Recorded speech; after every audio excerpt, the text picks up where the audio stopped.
বদলে যাওয়া সময়ের গল্প।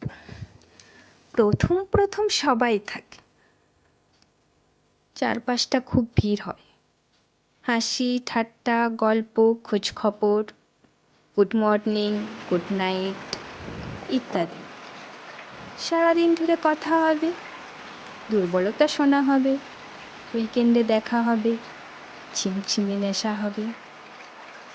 তারপর যখন আস্তে আস্তে সবটুকু জানা হয়ে যাবে, নতুন কিছু জানার থাকবে না, বলার থাকবে না, আর কোনো রহস্য থাকবে না, তখন আস্তে আস্তে লিখতে শুরু করবে যোগাযোগের ঝাড়বাতি। এইভাবে মাস, তারপরে বছর কেটে যাবে।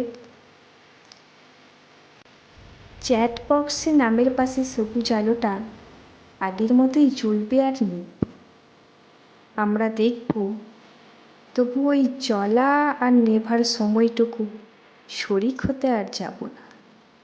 প্রথম প্রথম সবাই থাকে, তারপরে ভিড় ফাঁকা হয়, পড়ে থাকে হাতে গোনা কয়েকজন, যারা আমাদের সমস্ত রহস্য উন্মোচনের পরেও সমান আগ্রহ নিয়ে আমাদের পাশে থাকে।